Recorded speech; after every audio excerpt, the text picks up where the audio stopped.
오늘의 본문은 창세기 7장 8장 한꺼번에 7장 8장 같이 합니다. 시작합니다. 여호와께서 노아에게 이르시되 너와 내 온 집은 방주로 들어가라. 이 세대에서 내가 내 앞에서 의로움을 내가 보았느니라. 너는 모든 정결한 짐승은 암수 7씩 부정한 것은 암수 2씩을 내게로 데려오며 하나님이 노아와 그와 함께 방주에 있는 모든 들짐승과 가축을 기억하사 하나님이 바람을 땅 위에 불게 하시는 물이 줄어들었고 너는 네 아내와 네 아들들과 네 며느리들과 함께 방주에서 나오고 노아가 여호와께 제단을 쌓고 모든 정결한 짐승과 모든 정결한 새 중에서 죄물을 취하여 번제로 드렸더니. 아멘. 오늘은 노아의 제단이라는 제목을 가지고 함께 말씀 나누려고 합니다. 뭐 좀 뜬금없는 소리지만 여러분들 개천절 기억하시죠? 우리 보통 10월 3일 개천절. 이게 글자 그대로예요. 하늘이 처음 열린 날. 우리 한민족에게 하늘이 처음 열린 날입니다. 정확하게 기록에 의하면 기원전 2333년 10월 3일 단군왕검이 고조선의 나라를 세운 기념일로 전해주고 내려온 날이죠. 건국신앙 아시잖아요. 하나님 아들 환웅이 이 땅에 내려와 어찌어찌해서 곰으로부터 환생한 사람 여자와 결혼해서 낳은 아들이 그 단군 왕검이라고요.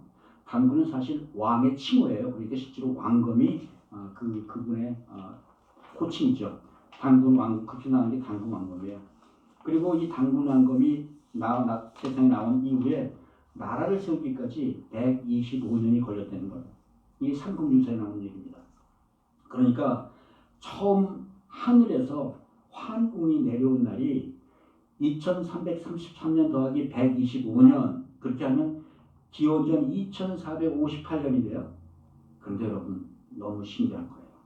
성경이 연대기로 계산하면 홍수가 끝난 날이 바로 2458년이에요.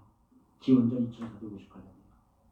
저는 이런 거 보면 막 소름이 쪽쪽 돋아요. 날짜까지 같다는 거예요. 물론 신하니까 꼭 믿을 건 못 되지만 여하튼 우리 민족의 기원년들랑 너무나 똑같지 않습니까? 신기한 일이에요. 이렇게 제가 개천절 얘기를 하는 이유는 사실은 노아 홍수 이후에 우리 인류의 역사가 새롭게 쓰였기 때문입니다. 그 전까지 모든 건 다 죽었습니다. 이제 노아와 가족으로부터 시작하는 거예요. 성경 창세기 7장 8절에 가면 40일간 홍수가 시작되는 날이 노아가 600살 되던 해 둘째 달 17일이에요. 그리고 노아가 다시 방주에서 나온 날 노아가 601살 되던 해 둘째 달 27일이라고 정확하게 나와 있는 거예요. 그러니까 바꿔 얘기하면 노아와 노아의 가족은 한 1년 열흘 정도 방주 안에 있었던 얘기죠. 1년 열흘 정도. 다시 말하면 인류의 역사는 노아 601년 2월 27일 성경에서 따지는 기원전 2458년에 새롭게 시작했다는 거예요. 여하튼 지난주까지는 우리가 노아에게 방주를 준비시키는 하나님의 음성에 관한 말씀을 들었잖아요. 이제 하나님께서는 심판하실 세상을 이 노아를 통해 구원하시겠다는 겁니다. 노아는 세상을 심판하시려는 이 하나님의 명령에 순종하여 120년 동안이나 방주에 거쳐 완성했어요. 그리고 이제 때가 이르러 홍수로 세상을 심판할 시간이 돌아왔습니다. 여러분, 이 홍수 심판에서 구원받는 유일한 길이 뭐라고 그랬죠? 방주에 타는 것, 방주에 들어가는 것. 이것이 바로 구원이잖아요. 방주에 타는 그뿐입니다. 방주 밖에 있으면 아무리 의인이건 아무리 훌륭한 사람이건 아니면 아무리 악질이건 아무리 나쁜 사람이라도 상관없이 모두 죽어요. 마찬가지로 오늘 우리도 예수 그리스도라는 방주에 타지 못하면 모두 심판받아 죽는다는 겁니다. 그러므로 여러분 예수 그리스도라는 방주 위에는 구원이 없는 분 믿으시기 바랍니다. 아멘. 이제 심판이 끝나고 다시 구원이 시작됐어요. 노아와 그 가족들이 다시 땅으로 나온 거죠. 그런데 이 노아로부터 시작되는 인류의 역사는 그렇게 기념할 만한 분위기 속에서 시작하지 못했다는 거예요. 왜 속담에 불날이 난 곳에는 뭐 건질 것이 남아도 물난리 난 곳은 아무것도 없다고 그러잖아요. 그들이 돌아온 이 마른 땅 위는 숨쉬는 생명은 하나도 남아있지 않았습니다. 오직 노아와 노아의 그 가족 8명, 노아 포함해서 8명, 그리고 짐승들 한 쌍씩 그렇게만 남아서 땅 위에서 숨을 다시 쉬기 시작한 것이죠. 어떻게 했어요? 절대 고독, 절대 폐허. 아마 온 천지는 1년이 지나갔지만 짐승들과 사람들의 뼈가 뒤물고 있었을 거예요. 그때까지 뒤물었을 겁니다. 그들은 다행스럽게 목숨은 건졌지만, 그들은 다행스럽게 구원을 받았지만 다시 정상적인 세상 속에 나가 살려면 얼마나 막막했겠어요. 그래서 땅에 나온 노아가 가장 먼저 한 일이 뭐라고요? 제사 드리는 일이었다는 겁니다. 즉 번제를 드렸다는 겁니다. 이제 노아와 그 가족에게는 정말 하나님의 도우심이 없으면 살아갈 수가 없어요. 하나님께 드릴 이 피의 제사를 통해서만 하나님을 만날 수 있고 하나님의 인도하심을 받을 수 있지 않습니까? 그들이 할 수 있는 건 제사 드리는 것, 그거 이외에는 아무것도 없었다는 거예요. 기억하시기 바랍니다. 그나마 지구상에 살아남았던 이 노아와 그 가족 역시 죄인의 후손이었고 죄인의 역사는 그래서 계속 되어 나간다는 거예요. 구원이 필요하다는 얘기죠. 여기에 방주 안에서나 방주 밖에서나 구원받은 자들이 살아가는 중요한 힌트가 있다는 거예요. 한번 방주에 들어갔다고 내가 완전히 구원받았다고 착각하지 말라는 거예요. 교회 나왔다고 내가 완전한 구원이 이겼다 생각하지 말라는 겁니다. 하나님의 은혜가 아니면 아무도 방주 안에 들어갈 수도 없고 더더욱 나올 수는 더욱더 없다는 거 아니에요. 오히려 방주 안에 있을 때는 한 사람도 짐승 하나도 다치거나 죽은 병들거나 죽지 않았어요. 아주 안전했어요. 그런데 방주 밖에 벗어나 보니까 이 세상은 정말로 참혹했다는 거예요. 거칠어지고 더욱 위험하고 정말 사람이 살만한 세상이 못됐다는 것이죠. 하나님의 은혜 없이는 이런 세상 폐허의 세상에서 살아갈 방법이 없었다는 겁니다. 그래서 구원받은 자들의 삶이라는 것이 평생을 오직 하나님의 은혜에 의지해 나가 살아가는 삶, 바로 그 삶을 좀 믿으시기 바랍니다. 오늘은 방주 안과 밖에서의 삶을 통해 구원이 주는 이 의미를 한번 다시 살펴보기로 원합니다. 첫째로가 방주로 들어가라. 7장 1절입니다. 여호와께서 노아에게 이르시되 너와 내 온 집은 방주로 들어가라. 방주로 들어가는 것이 바로 구원이라는 겁니다. 하나님께서 노아에게 홍수가 나시기 120년 전부터 방주 만들고 명령하셨잖아요. 노아는 산 위에다가 정말 이상망측한 그런 배를 지으면서 상자를 지으면서 세상의 멸시와 조롱을 받았지만 오직 그는 하나님의 말씀만 순종했습니다. 이제 방주가 다 지어지니까 하나님께서 노아와 그 가족에게 방주에 들어가라고 명령하시는 거예요. 이때도 노아는 순종합니다. 시키신 대로 가족과 짐승이 모두 들어가죠. 하나님의 말씀을 믿었고 이 방주 안에만 구원이 있다는 사실을 믿었기 때문입니다. 성경 창세기 7장 10절에 보면요. 7일 후에 다 들어간 지 7일 후에 홍수가 땅에 덮이니라고 말씀하고 있어요. 모두 들어가서 7일가량이 지나자 방주에 문이 닫혔다는 겁니다. 사람이 닫았어요? 아닙니다. 사람이 닫을 만한 무게가 안 돼요. 8명이. 하나님이 닫아주신 거예요. 그리고 그 순간부터 바로 비가 쏟아져 내리기 시작하는 거예요. 기어이 하나님의 기회와 은혜와 구원의 문이 완전히 닫히고 말았다는 거예요. 그 기다리는 마지막 일주일 동안 노아와 그 가족들은 무엇을 했을까요?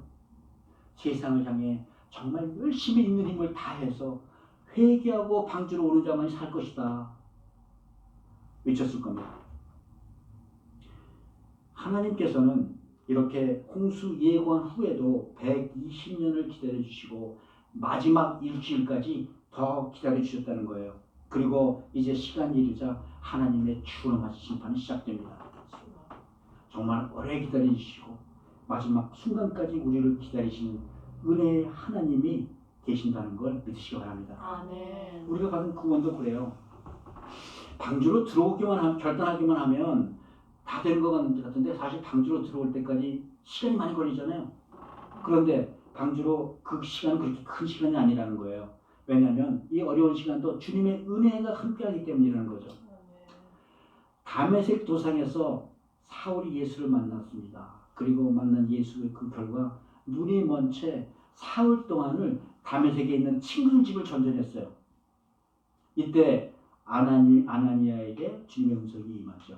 예수님의 명령대로 사울을 찾아온 아나니아에게 안수를 받은 그 이후에 비로소 그리스도인이 되는 것입니다. 그 사흘 동안 바울은 어땠을까요? 먹지도 보지도 못했다고 성경에 나와 있어요. 먹지도 보지도 못하면서 얼마나 큰 불안과 감격이 뒤섞여 있는 상태로 살았겠냐는 겁니다. 그래서 사도행전 9장 11절에 보니까요. 주님께서 아나니아에 오셔가지고 바울이 어떻게 하고 있다는 걸 말씀해 주시요. 그는 기도하고 있는 중이라. 방주에 들어가서 여러분 가장 먼저 할 일이 자기의 믿음을 굳게 하는 시간이 필요한 겁니다. 바로 우리가 방주 안에 들어가서 바로 우리의 믿음 위에 기도할 그 시간, 우리들의 이름이 하나님의 생명책에 기록되는 줄 믿으시기 바랍니다. 아멘. 그래서 방주로 들어온 그 이후의 삶은 방주에 들어오기 이전의 삶과 완전히 다르다는 거예요. 홍수로부터 구원받은 놀라운 감격의 순간이 지나고 나면 이제부터 방주 안에서 삶이 시작된다는 거죠. 방주 안의 삶이라는 게 뭐 우리 당연히 상상이 되잖아요. 쉽지 않겠죠. 밖을 내려다볼 수도 없고 답답한 방주에 얼마나 오래 있어야 되는지도 모르잖아요. 더구나 온갖 짐승들의 소리, 냄새, 짐승들과 함께 사는 그 방주 안이 그렇게 쾌적하겠습니까?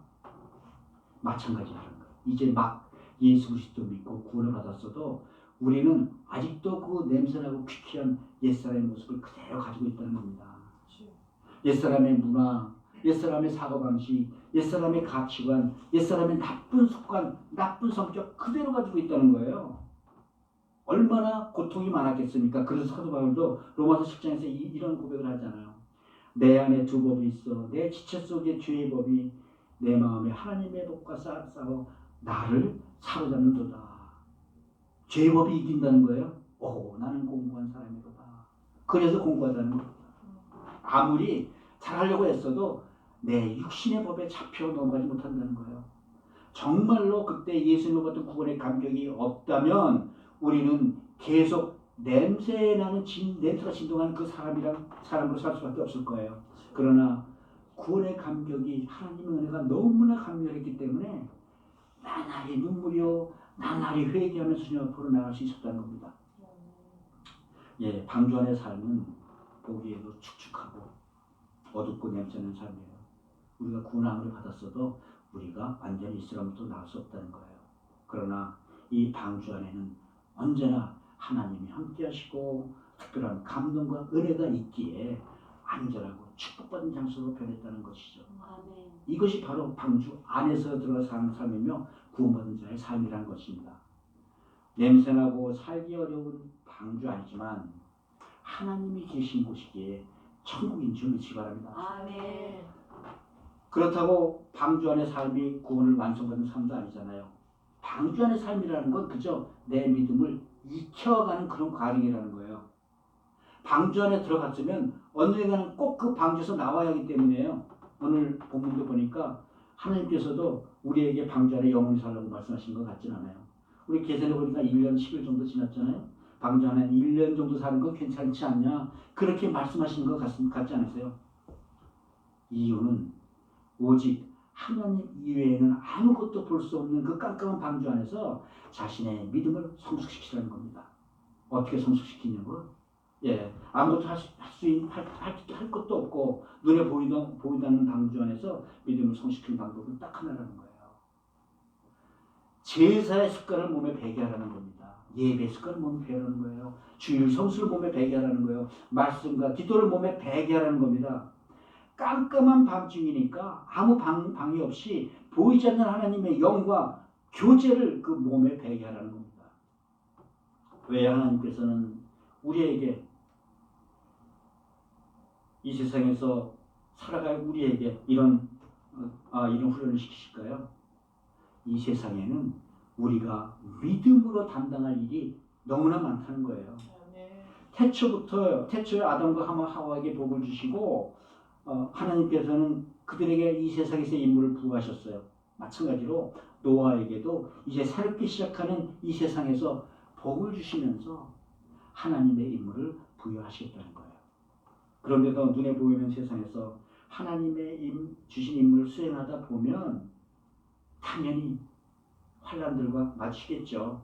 성숙한 믿음이 없으면 이때 세상의 유혹이 흔들리고 자기 자랑에 빠져서 결국 또다시 타락할 수밖에 없다는 거예요. 그래서 하나님의 은혜가 충만한 이 깜깜한 방주 안에서 너의 믿음을 더욱더 굳게 세워가라 하신 겁니다. 아멘. 하나님께서 구원받은 자들에게는 더욱더 성숙해가는 믿음을 요구하시는 것을 믿으시기 바랍니다. 아멘. 노아가 방주 안에서 1년 동안 방주 앞에 기다렸지만 노아만 기다렸을까요? 하나님도 기다리셨다는 거예요. 기다림 없이 무엇이든지 한꺼번에 싹 완성된다면 결국 그런 걸 바란다면 결국 아무것도 이루지 못할 거라는 겁니다. 예를 들어서 아이는 임신한 그 다음 날 태어나지 않아요. 태어난 그 다음 달 태어나지 않아요. 임신은 한 번에 되지만 10달을 기다려야지만 성숙하고 건강한 아이가 태어난다는 거예요. 방주안의 삶이 마찬가지라는 겁니다. 방주에 들어갔다고 다 이루었다가 아니라는 거예요. 이제 막 구원을 받았어요. 그러니까 구원받았다고 내가 당장 예수처럼 살 생각하지 말라는 거예요. 나를 구원하신 하나님께서는 이미 내 인격에 맞춰 내 일생의 시간표를 디자인해 놓으셨다는 거예요. 사람마다 인격이 틀리듯이 시간표도 다 틀립니다. 그러니까 하나님이 계획하셨던 그 계획대로 기다리라는 거예요. 방주 안에 이제 들어왔는데도 나는 왜 남들에 비하면 구원의 감격이 이렇게 엉성하지? 그런 거 비교하지 말라는 거예요. 하나님께서 이제 방주에서 나가라 그렇게 말씀하실 때까지 참고 기다리며 성숙한 시간을 채워나가라는 거예요. 그러므로 조급해가지고는 성숙한 믿음을 갖기 어려운 것 기억하시기 바랍니다. 아멘. 신앙이라는 게 이런 성숙을 위한 기다림인 줄 믿으시기 바라요. 아멘. 물론 기다리는 가운데 어떤 때는 벌써 절망이 찾아올 때고 있어요. 그러나 그런 절망감을 이겨내고 기다리는 게 믿음이고 내 시간과 하나님의 시간이 맞을 때까지 기다릴 줄 아는 게 신앙인의 자세인 줄 믿으시기 바랍니다. 아멘. 사랑하는 성도 여러분, 하나님께서는 이미 오래전에 우리에게 방주로 들어오라 초청하셨어요. 하나님의 부르심에 따라 우리는 방주 안에서 예수 그리스도의 구원의 은혜를 누리시는 줄 믿습니다. 아멘. 우리 모두 방주 안에 머무는 동안에 성숙한 그리스도로 살아가시기를 주의 이름으로 축복드립니다. 아멘. 두 번째가요, 방주에서 나오라. 성경 본문 7, 8장에 의하면 홍수와 함께 땅의 물은 150일간 넘쳐납니다. 그 다음부터 여러 가지 사정들이 있어요. 그러나 이렇게 기억하세요. 땅에 150일 넘쳤으면 물이 마른 데까지 150일이 들었다. 그리고 이제 물이 다 빠진데 150일이 지났는데 나머지 70일을 더 기다리니까 땅에 말랐더라. 노아와 그 가족이 거의 1년 동안 방주에 갇혀 있었으니까 얼마나 답답했겠어요. 이제 다 참아내고 70일까지 다 참아내고 그러니까 하나님의 말씀이 노아에게 임하죠. 우리 8장 16절 함께 읽을까요? 너는 내 아내와 내 아내들과 내 며느리들과 함께 방주에서 나오고. 방주에서 나오라고. 땅이 마르자 노아도 무척 궁금했겠죠. 그러니까 나름대로 까마귀도 보내고 비둘기도 보내고 땅을 정탐을 해봐요. 그래도 노아 가족들은 하나님의 명령이 떨어질 때까지 나오지 않습니다. 그러다가 하나님의 말씀이 임한 거죠. 방주에서 나와라. 내가 무슨 삶을 살아가는데 혼돈된 일이 있어요. 그러면 내 생각과 내 의지를 없애라는 거예요. 그저 하나님의 말씀을 듣기 위해서 애쓰라는 거예요. 성경을 찾아보고 기도를 하면서 하나님의 말씀을 찾아내고 그 말씀을 들었다면 그 말씀에 순종해서 기다리라는 거예요. 그게 최선이라는 말씀입니다. 하나님이 방주를 지으라고 하시면 우리는 걱정할 거 없어요. 따질 거 없어요. 그냥 방주 지으면 돼요. 이미 스페시피케이션까지 싹 알려주셨잖아요. 그냥 짓는 거예요. 내가 이해하고 내가 경험하고 내가 아는 상식과 지식으로 짓는 배를 짓는 게 아니라는 거예요. 하나님이 명령하신 대로 하나님이 계획하셨던 그런 배가 아니면 쓸모없는 배라는 거예요. 급히 물이 불어났다가 천천히 빠져나가는 물의 견뎌내는 안정된 배가 아니면 나를 구원할 수 없다는 겁니다. 그래서 하나님이 하지 말라는 거 하지 말고 하라는 거 하고 점집 찾아다니지 말라면 찾아다니지 말고 주일성 사람 주일성 하라는 거예요. 내 방식대로 내 마음대로 배를 지었다간 다시 말해서 내 방식대로 내 마음대로 신앙생활을 했다가는 자신의 영혼조차 구하기가 힘들어진다는 겁니다. 그래서 오늘 구원의 말씀을 하기 전에 먼저 구원에 대해서 먼저 말씀 좀 정리를 하죠. 많이들 혼돈하고 있죠. 구원은 한 번에 이루어지고 뭐 그걸 끝이다. 사람은 영과 혼과 육으로 나뉩니다. 그래서 구원도 이 세 가지 요소가 다 구원을 이루어야 완전한 구원이 이루어지는 거예요. 첫째가 방주 안으로 들어가는 구원. 우리가 이미 받은 구원이 있어요. 과거에 이미 받은 구원. 예수를 믿는 그 순간 받은 구원을 말하죠. 우리의 영이 구원을 받은 것입니다. 이로써 우리 믿는 사람들은 더 이상 심판을 받지 않아요. 두 번째가 받는 구원이 있어요. 현재도 계속 구원을 받아가야 된다는 거예요. 이걸 우리 혼의 구원이라고 해요. 매일매일 살아가면서 내 인격이 예수님의 인격 닮아가는 거예요. 그래서 닮아가면서 우리가 이 생을 살면서도 구원을 누려가는 삶. 우리는 이걸 성화, sanctification이라고 그러죠. 성화라고 그러죠. 그리고 마지막 세 번째가 받을 구원이 있어요. 이것이 바로 미래에 우리가 받을 육체의 구원이 있다는 거예요. 믿는 자들의 몸도 예수님이 부활하신 그 몸과 마찬가지로 신령한 몸이 되어서 천국에서 이 몸을 가지고 예수님과 함께 영원히 사는 몸, 이것이 바로 글로리피케이션, 이것이 바로 구원의 완성이라는 겁니다. 그러므로 완전한 구원이란 우리 인생 전체에 걸쳐서 일어난다는 사실을 꼭 기억하시기 바랍니다. 그러면 이제 방주에서 나온 우리가 살아가면서 우리의 믿음을 성숙시키는 삶, 즉 성화될 과정은 어디서, 그 힘은 어디서 나오는 걸까요? 우리 본문 8장 1절 함께 읽길 바랍니다. 함께 읽습니다. 하나님이 노아와 그와 함께 방주에 있는 모든 불짐승과 가축을 기억하사 하나님이 바람을 땅에 불게 하시니 물이 줄어들었고 아멘. 우리 본문에요. 하나님께서 방주 안에 있는 노아뿐만이 아니라 짐승까지 모두 기억하셨다 말씀하세요.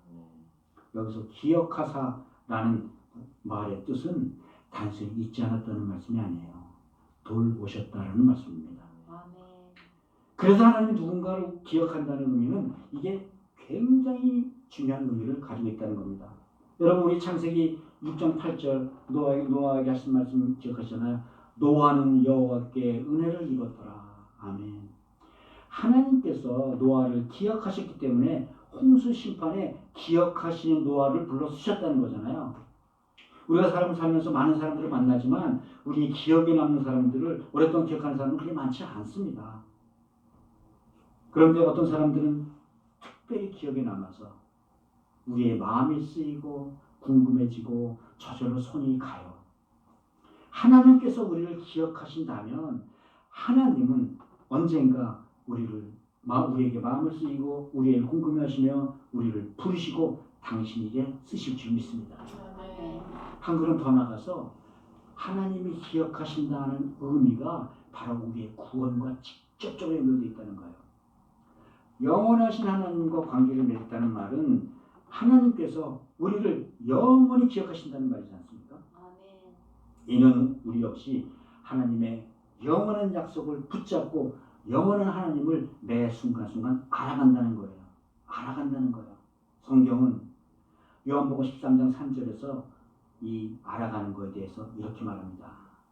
영생은 곧 유일하신 참 하나님과 그의 보내신 자 예수 그리스도를 아는 것이니라. 아멘. 이렇게 영원하신 분이 영원히 우리를 기억하신다는 것이 바로 영생이고 구원인 줄 믿으시기 바랍니다. 아멘. 계속해서 1절은 노아를 기억하신 하나님이 바람을 땅 위에 불어 물을 줄게 하셨다고 말씀을 마무리하세요. 바람을 땅 위에 불어 물을 줄게 하셨다. 우리를 기억하시는 하나님께서는 방주 안에서도 또 방주 밖에서도 우리의 시간을 직접 계산하고 계셨다는 거예요. 비는 언제 오고 또 비는 언제 그칠 것이고 물은 언제 땅에서 물러갈 것이고 언제 물이 완전히 말라갈지를 정확하게 이미 계산하고 계셨다는 겁니다. 마찬가지라는 거예요. 우리가 살아가면서 내가 지금 심하게 어려운 환란을 겪고 있어요. 그런데 이것은 내가 언제 어떤 환란을 겪어나고 어떤 결말이 일어날지 하나님은 이미 확실히 계산하고 계신다는 겁니다. 그럼에도 불구하고 우리는 참 우리의 문제는 하나님의 시간이랑 내 시간이랑 잘 맞지 않는 데 있다는 거 아니에요? 내 생각, 내 계획은 지금쯤이면 이런저런 응답도 받아야 되는데 그렇지 못하다는 거예요. 그러다 보니까 시간이 갈수록 기도는 더 어려워지고 교회는 더 힘이 더 빠지는 거잖아요. 기도응답은 정말 가물에 콩콩 나듯이 나는데 걱정거리 사건 사고는 매일 정신 못 차리게 벌어져요. 사업이고 건강이고 자녀고 인생이고 문제투성이에요. 하루하루가 급하죠. 그러나 여러분 우리 눈에 보이는 우리의 때를 우리는 고집하지만 하나님께서는 하나님의 시간을 재고 계신다는 거예요. 아멘. 하나님께서 우리의 영혼을 기억하시는 한 하나님의 시간에 가장 우리에게 좋은 것으로 응답해 주시는 줄 믿으시기 바랍니다. 아멘. 그래서 믿음이라는 것이 하나님의 시간에 내 시간을 맞춰 놓는 거예요. 그게 믿음인 줄 믿으시기 바랍니다. 또 후반부 8장 1절에 보니까 후반부에 이렇게 말씀해요. 하나님이 바람을 땅에 불게 하시매. 하나님이 바람을 땅에 불게. 여러분 하나님께서 직접 보내신 이런 바람을 보시면 어떤 생각이 나세요? 어떤 장면이 떠오르세요? 출애굽기 14장에 보면요 이런 장면이 나와요. 모세가 바다 위로 손을 내밀매 여호와께서 큰 동풍이 밤새도록 바닷물을 물러가게 하시니 물이 갈라져 마른 땅이 되니라. 아멘. 하나님은 하나님의 약속을 믿고 붙잡고 기도하는 자기 백성들에게 마른 길을 내주시는 분이라는 거예요. 아멘. 막힌 담도 얼어주시고 광야의 길을 내주시고 사막에서 강을 내시는 하나님이 우리 하나님이시라는 걸 믿으시라는 거예요. 아멘. 하나님은 자기를 믿고 의지하는 모든 하나님의 백성들에게 이런 성령의 바람을 불어주시는 줄 믿으시기 바랍니다. 아멘. 우리 교회 다니면서 평생 교회 다니는데 내 믿음 왜 이렇게 힘이 없을까? 왜 힘이 없을까요? 간단합니다. 하나님이 주신 약속, 붙잡은 약속이 없어서 그렇다는 거예요.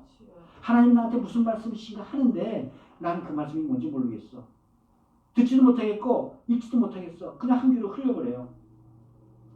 이 말씀은 내가 붙잡은 약속이 없기 때문에 아무리 오랫동안 교회를 다녀도 말씀이 귀뚱 흐른다는 거예요. 여러분 이런 것이 바로 방주 밖에서 구원받은 자들이 사는 그 구원받을 그 핵심을 잃어버렸다는 겁니다. 아무리 미적분을 잘하고 고등수학을 잘해요. 그런데 시장 가서 물건 살 때 거스름돈 자꾸 계산이 잘 안 돼. 이거 문제잖아요. 아무리 성경을 딸딸 외웠는데도 잡은 약속이 없다면 하나님이 어떤 포인트에서 도와주실까요? 뭘 도와주실 수 있을까요? 하나님께서는 우리를 기억하시고 성령의 바람을 불어주심으로 우리가 붙잡은 그 영원한 하나님의 약속으로 말미암아서 우리에게 힘과 능력이 있는 그리스도인의 삶을 살아가게 하신다는 겁니다. 아멘. 사랑하는 성도 여러분, 하나님은 홍수를 일으키시기도 하지만 물을 마르게도 하시는 분이세요. 아멘. 이제 말씀대로 방주 밖 세상으로 나왔으면 하나님의 약속의 말씀을 기억하고 그 말씀을 꼭 붙잡으시기 바랍니다. 아멘. 언약의 말씀을 붙잡고 살아갈 때 하나님께서는 우리의 이름을 기억하시고 성령 충만한 은혜를 베푸시는 줄 믿으시기 바랍니다. 아멘. 하나님의 은혜로 이 방주 밖에서도 성숙한 믿음을 누리는 우리 모두가 되시기를 주 이름으로 축복드립니다. 아멘. 이제 마지막으로 제단을 쌓고 구원받은 자의 특징이 뭐냐? 제단을 쌓는 거라는 거예요. 우리 7장 1절에서 보니까요. 하나님은 노아를 이렇게 평가하세요. 이 세대에서 내 의로움을 내가 보았습니다. 하나님께서는 특별히 의로운 자들에게는 방주 안에서도 방주 밖에서도 제사를 요구하신다는 거예요. 왜? 그들이 의롭게 살려면은 오직 제사를 통하여 그런 능력을 받아야 된다는 것이죠. 아무리 구원을 받았어도 한 번 죄인이 되면 제사 없이는 하나님과 관계를 맺지 못하지 않습니까? 또 이어서 계속해서 7장 2절 또 볼까요? 하나님은 여기서 노아에게 좀 갸우뚱한 명령을 내리시죠. 너는 모든 정결한 짐승은 암수 7씩, 부정한 것은 암수 2씩을 내게로 데려오며.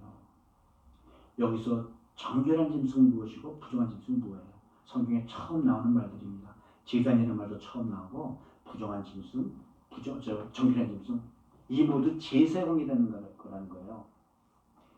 또 여기서 짝을 지어 암수 한 쌍씩 짝을 지어 데려오라는 하라는 말은 종족 번식을 시키라는 말이지 않습니까? 그건 알겠는데 정결한 짐승은 왜 7쌍씩이나 데리고 나오라고 그러신 거예요? 예, 바로 이 정결한 짐승이라는 것이 제물을 드리기 합당한 짐승이라는 거예요. 그러니까 방주 안에 머무는 동안에도 계속 제사를 드려 너와 내가 항상 만나서 교제하자라고 말씀하시는 거예요. 또 창세기 8장 20절에 보니까요. 방주에서 나온 노아가 한 일에 대해 이렇게 말씀하십니다.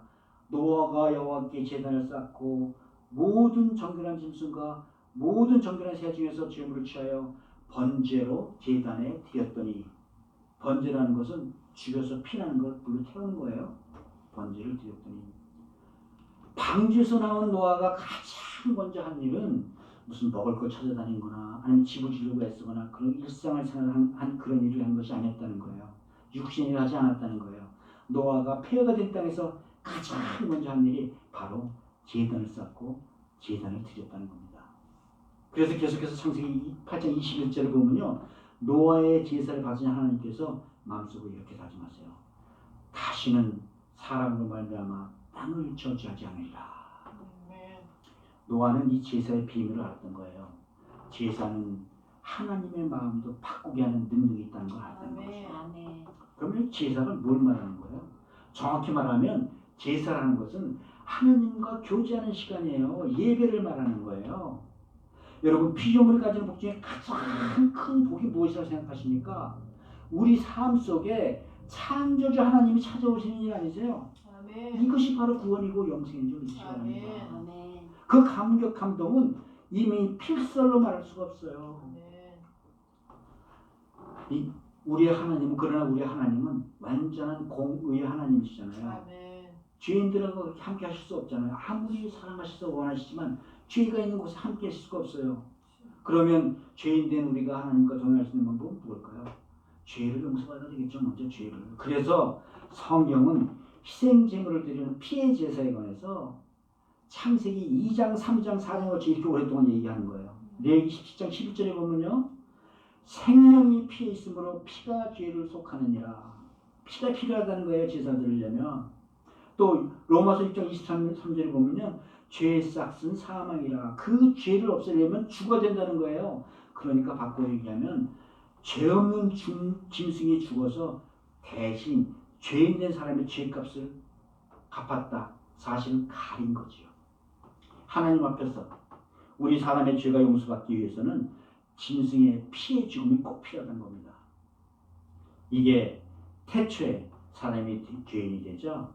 하나님께서 직접 아담과 하와에게 알려주신 속죄 방법이에요. 양의 가죽옷을 입혀 우리의 부끄러움, 우리의 죄를 가려주셨다는 겁니다. 아멘. 그래서 제사를 통하여서 짐승의 피로 우리의 부끄러움, 우리의 죄를 가리고 하나님 앞에 나아가 교제할 수 있게 되는 거예요. 그런데 여러분, 이 말씀 듣자면 조금 불합리하다고 느끼는 점이 있지 않으세요? 사람의 죄를 짐승의 피로 덮는다? 사실 사람의 피는 사람의 피로만 용서받을 수 있게 되는 거 아니에요? 그런데 문제는 사람의 피는 죄인의 피라는 거예요. 의인은 없나니 아무도 없나니 세상에 의로운 사람은 아무도 없다는 거예요. 모두 죄인이라는 거예요. 그 죄인의 피로 그 죄인의 피로 죄가 가려질 수가 있겠어요? 그래서 구약의 제사는 완전하지 않기 때문에 사람이 죄를 지을 때마다 계속 짐승을 잡아서 그 피로 제사를 드려 했던 겁니다. 그래서 이 구약의 피의 제사는 그래서 임시적인 제사에 불과했다는 거예요. 이 제사는 누구를 통해 완전해진다고요? 예수 그리스도. 여러분, 태초에 인간이 범죄의 죄인 되었을 때 하나님께서는 뱀에게 징계하시면서 창세기 3장 15절을 통해 이렇게 약속해 주시죠. 내가 너로 하나님 여자와 원수가 되게 하고 내 후손도 여자와 원수가 되게 하리니 여자의 후손은 내 머리를 상하게 할 것이요 너는 그의 발꿈치를 상하게 할 것이라. 우리 이를 보통 원복음이라 부르죠. 그런데 이것이 죄인된 우리에게 주신 하나님의 최초의 복음이 되는 거예요. 하나님께서 여자의 후손을 언젠가 보내실 것이고 이 여자의 후손을 통해서 우리를 유혹했던 사단을 면하시고 우리 사람들을 죄로부터 구원하시겠다는 그런 언약입니다. 그래서 여기서 여자의 후손은 죄인된 사람의 혈통이 아니라 죄 없는 사람의 혈통을 보내시겠다는 거예요. 죄 없는 사람 혈통. 굉장히 어려워. 죄 없는 사람 혈통이 누군지 아세요? 그분이 바로 살아계신 하나님의 아들 우리 주 예수 그리스도를 믿으시기 바랍니다. 성경은 빌립보서 2장에서 이런 말씀이에요. 예수 그리스도에 대해서 이렇게 말씀합니다. 그는 근본 하나님과 본체시나 하나님과 동등됨으로 취할 것을 여기지 아니하시고 오히려 자기를 비워 종의 형체를 가지사 사람들 같이 되셨고 사람의 모양으로 나타나사 자기를 낮추시고 죽기까지 복종하여 십자가에서 죽으시니라. 예수님이 하나님이셨다는 거예요. 하나님이 사람으로 오셨다는 거예요. 예수님은 여자의 몸에서 성령으로 태어나셨으므로 죄가 없으신 하나님의 아들 즉 하나님이시라는 겁니다. 또 이 예수님이 십자가에서 제물로 죽으심으로 우리의 죄값을 대신 갚아주신 메시아가 되셨다는 거예요. 하나님의 아들 되신 예수님은 우리 인간의 죄를 대신하여 단번에 완전한 제물로 드려진 것입니다. 그러므로 예수님 이후부터 더 이상은 사람의 죄를 가려주는 무고한 짐승들의 피가 더 필요 없어진 거예요. 예수님의 대속의 피로 인하여 그를 믿는 자는 누구나 과거, 현재, 미래 모든 죄를 그로 인해서 단번에 용서를 받은 겁니다. 아멘. 대홍수로도 지워지지 못했던 인간의 죄가 오늘 메시아 예수 그리스도 통해 용서받은 줄을 믿으시기 바랍니다. 아멘. 하나님께서는 창세기 3장 15절 원복음의 언약대로 우리들에게 여자의 후손 대신 하나님의 독생자를 이 땅에 보내주셨어요. 그리고 이 땅에 오신 예수님께서 십자가에서 화목제물로 죽게 하셨다가 다시 그를 살리시고 승진시켰습니다. 그리고 로마서 10장 3절에 이렇게 말씀합니다.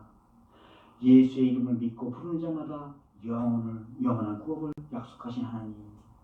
아멘. 믿고 부르는 자마다 영원한 구원이 있는 줄 믿으시기 바랍니다. 아멘. 성경은 예수님이 십자가에서 돌아가시는 순간을 마태복음, 마가복음, 누가복음 모두에서 이렇게 표현하고 있어요. 성소 휘장이 위로부터 아래로 찌러져 둘이 되느니라. 성소 휘장이 갈라져 그 사이에 새 길이 났다는 거예요. 이제 예수 그리스도의 피가 우리가 하나님 앞으로 나갈 수 있는 담대하게 나갈 수 있는 새 길을 열어주셨다는 거예요. 아멘. 그래서 예수 그리스도 통하여 하나님 앞으로 나가는 이 길, 우리는 이 길을 예배라고 부르는 겁니다. 아멘. 예배를 통하여 이제 믿는 자마다 예수 그리스도의 능력으로 이제 성숙한 믿음을 공급받게 된다는 거예요. 내가 아무리 했어도 이루지 못했던 이 성숙함을 예수 그리스도의 보혈의 능력으로 이루어지게 된다는 겁니다. 아멘. 그래서 구원받은 자들의 특징이 예배자라는 것입니다. 구원받은 특징이 예배에 있는 줄 믿으시기 바랍니다. 그래서 여러분, 예배는 우리가 살아가면서 가장 소중한 시간으로 우리의 정성을 드리는 거예요. 아멘. 찌꺼기 시간이 남았다고 하나님 앞에 나오지 말라는 겁니다. 시간이 남아서 그저 예배에 참석한다? 그 신앙이 아니라는 거예요. 바빠서 못 나오겠다? 이건 핑계에 불과하다는 거예요. 소중히 여긴다면 어떻게 바쁘다가 변명할 수 있겠습니까? 연애하면서도 바쁘다가 핑계되지 않잖아요. 돈 버는 일이 바쁘다고 마다하는 사람 본 적이 없습니다. 학교도 사업도 중요하죠. 그러나 무엇보다도 하나님보다 더 중요한 건 없지 않습니까? 아멘. 저는 여러분과 저와 여러분 신령과 진정으로 가정과 직장에서 길거리를 다니면서라도 예배드리기를 바랍니다. 아멘. 예수 그리스도의 공로로 우리는 이제 필요할 때마다 아무 때나 하나님 앞에 나아가 예배를 드릴 수 있고 하나님께서는 이 예배를 기뻐 받으시는 줄 믿으시기 바랍니다. 아멘. 사랑하는 성도 여러분, 이제 더 이상 대홍수 바라보지 마시기 바랍니다. 대신 그리스도를 바라보시기 바랍니다. 아멘. 그리스도를 바라볼 때마다 예배가 일어나고 이 예배에 죄사함이 있고 회복이 있고 구원이 있는 줄 믿으시기 바랍니다. 아멘. 예배를 통하여 언제나 하나님의 축복을 누리는 우리 모두가 되시기를 주의 이름으로 축복드립니다. 아멘. 말씀을 맺죠. 우리가 사는 이 세상이 말세예요. 아마 곧 또 다른 심판이 찾아올 겁니다. 기후도 심상치 않고 전쟁도 심상치 않아요. 나날이 전 세계가 파국을 향해 아슬아슬하게 가고 있다는 거 눈에 보이지 않으세요? 주여. 오늘 기도하실 때도 그런 말씀하셨죠. 세상은 곧 파국에 이를 것입니다. 그러나 여러분, 우리는 걱정할 게 없다는 거예요. 우리의 구원은 오직 예수 그리스도로 시작한다는 겁니다. 아멘. 오직 그분만이 우리를 마지막 길에 대심판으로부터 건져주실 것이고 아멘. 그분만이 우리의 삶의 등불이 되어주실 겁니다. 아멘. 방주 안에서나 방 밖에서나 우리 모든 믿는 자의 삶의 우선은 그래서 예배드리는 거예요. 아멘. 예배를 통해 언제나 그리스도와 동행하시기 바랍니다. 아멘. 누구든지 예수를 믿는 자에게는 구원이 있을 것이라는 사실을 믿으시기 바랍니다. 아멘. 사랑하는 성도 여러분, 주 예수를 믿으라. 그리하면 너와 네 집이 구원 얻으리라. 아멘. 사도행전의 말씀이요. 말씀을 기억하세요. 내가 이 집안의 가장이면 내가 예수를 믿을 때 나와 내 집이 구원 얻는 겁니다. 아멘. 어디를 가든지 무엇을 하든지 먼저 재단을 쌓고 주님의 이름으로 주님과 함께 하나님과 복된 교제를 나누는 우리 복된 성도들, 복된 가족들이 다 되시기를 우리 주 예수 그리스도 이름으로 축복드립니다. 아멘.